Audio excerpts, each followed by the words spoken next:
पुणे जिल्ह्यातील आंबेगाव तालुक्यात असलेल्या वळती जिल्हा परिषद शाळेत सांस्कृतिक कला महोत्सव उत्साहात संपन्न झाला.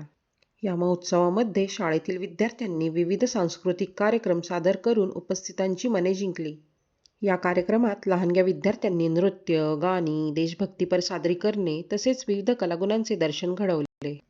विद्यार्थ्यांच्या या कलागुणांना उपस्थित मान्यवरांनी भरभरून दाद दिली. यावेळी शरद बँकेचे संचालक शिवाजीराव लोंढे, केंद्रप्रमुख राजू जाधव, जिल्हा परिषद सदस्या प्रीतीताई थोरात तसेच पंचायत समिती सदस्या प्रियांकाताई वाघ, उपसरपंच तेजस भोर यांनी कार्यक्रमाला भेट देऊन विद्यार्थ्यांचे कौतुक केले. मान्यवरांनी विद्यार्थ्यांना शिक्षणासोबतच कला, क्रीडा आणि सांस्कृतिक उपक्रमांमध्ये सहभागी होण्याचे आवाहन केले. अशा कार्यक्रमांमुळे विद्यार्थ्यांच्या आत्मविश्वासात वाढ होते असे मतही त्यांनी व्यक्त केले. कार्यक्रमाच्या यशस्वी आयोजनासाठी शाळेचे मुख्याध्यापक अशोक मावळे, शिक्षक वर्ग तसेच शालेय व्यवस्थापन कमिटीचे अध्यक्ष शिवाजी भोर, जयेंद्र भोर, बाबाजी भोर व ग्रामस्थांनी विशेष परिश्रम घेतले. वळती जिल्हा परिषद शाळेत आयोजित करण्यात आलेला हा सांस्कृतिक कला महोत्सव विद्यार्थ्यांसाठी एक आनंदाचा आणि प्रेरणादायी ठरला. अध्यक्ष, गावातील सर्व प्रमुख पदाधिकारी, शाळेच्या माध्यमातून आज या ठिकाणी सांस्कृतिक कार्यक्रमाचं अर्थात गॅदरिंगचं या ठिकाणी नियोजन केलेलं आहे. या कार्यक्रमाच्या माध्यमातून खरं तर लहान मुलांना एका वेगळ्या पद्धतीनं त्या ठिकाणी सांस्कृतिक, आध्यात्मिक, धार्मिक आणि आपल्या अंगभूत कलागुणांना खऱ्या अर्थानं वाव देण्याचं काम या अशा कार्यक्रमाच्या माध्यमातून केलं जातं.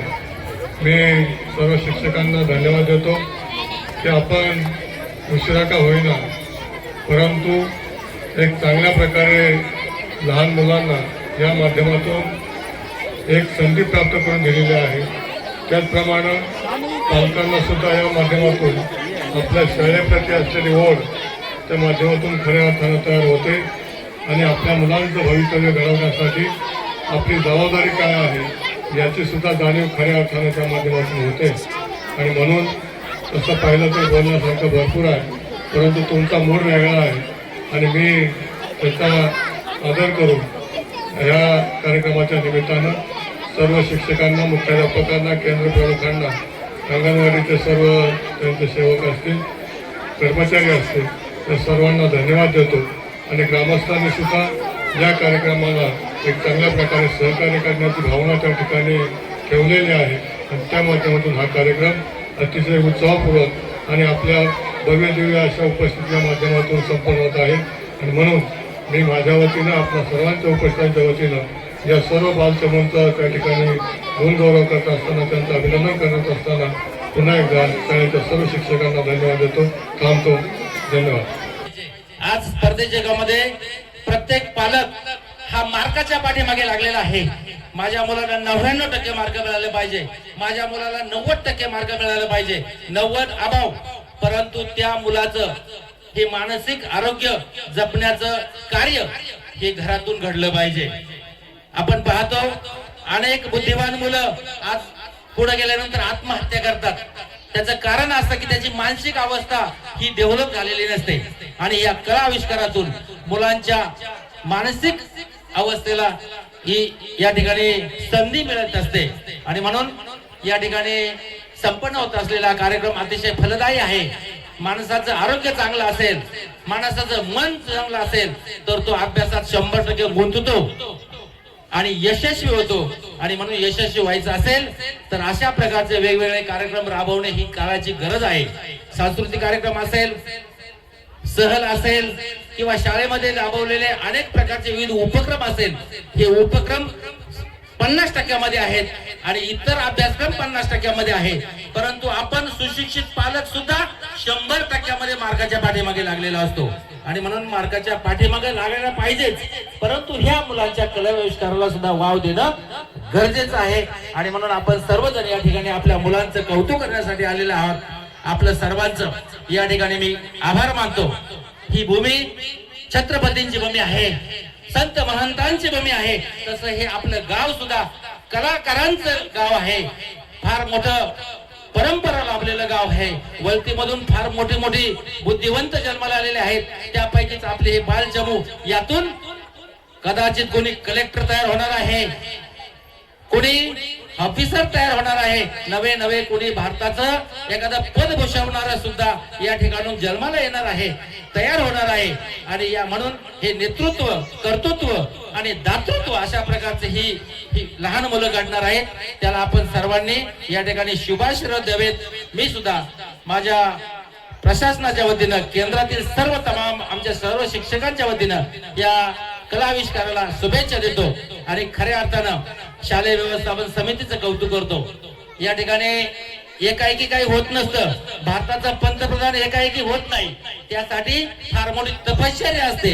या मुलांचं कौतुक मी पाहिलं गाणी, अतिशय शिस्तबद्ध, अतिशय व्यवस्थित, परंतु हे करण्यासाठी त्या शिक्षकांना फार मोठं कष्ट केलेलं आहे. आणि म्हणून या मुख्याध्यापक असतील, त्यांचे सर्व स्टाफ असेल, सर्व शिक्षकांचं सुद्धा मी या ठिकाणी कौतुक करतो, अभिनंदन करतो. त्यांना साथ देणारे आमची शालेय व्यवस्थापन समिती असेल, सर्व ग्रामस्थ असेल, पालकवर्ग असेल, यांचं सुद्धा आपण या ठिकाणी स्वागत, अभिनंदन करूया.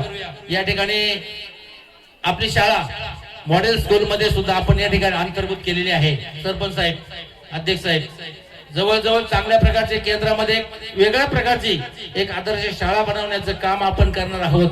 सर्वांनी शिक्षकांना सुद्धा त्या प्रकारची साथ द्यावी अशा प्रकारची मी अपेक्षा करतो. या ठिकाणी मला बोलावलं, माझा सन्मान केला, त्याबद्दल मी या ठिकाणी आपला आभार मानतो, धन्यवाद देतो आणि थांबतो. जय हिंद, जय महाराज. कोण काय मी बोलती, तुमची बायको पारू. मी जरा बाहेर आली, जेवण करून ठेवलंय, जेवून घ्या. आणि हा भांडी वट्ट्यावर ठेवायची नाही, ती घासूनच ठेवायची. तो वर येतेच. अगो बाई बाई बाई, पोचली की मी माझ्या ठिकाणी.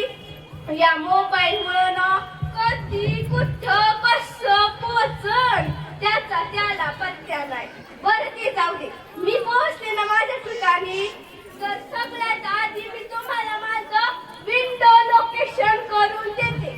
तर माझं नाव पारू असल की एखादी पारू. तर माझं नाव पारू दत्ता पुटली आणि मी आहे आता फेडरेशन अध्यक्ष. कोण आहे फेडरेशन अध्यक्ष? हॅलो, आता काय झालं? आई आलीये, कुणाची? तुमची सासूबाई आलीये. अरे देवा, आता काय करू? अहो नग नग नग नग नग नका ना देऊ सासूबाईकडं. गेलाच का? हॅलो हॅलो सासूबाई, हॅलो, आवाज नाही येते. हॅलो,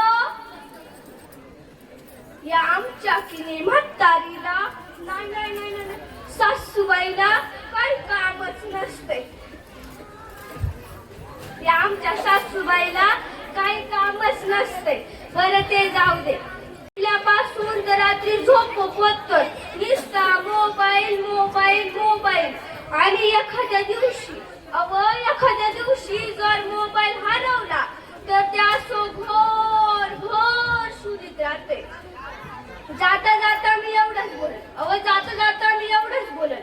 या मोबाईल मुळे जग जवळ आले. पण जवळची नाती दुरावल्यात. जरा विचारून तर बघा, जवळ बसलेल्या माणसाला त्याचे विचार मांडा, आपलेही विचार त्याच्यापुढे मांडा आणि त्याच्यावर विचारांचं मंथन करा.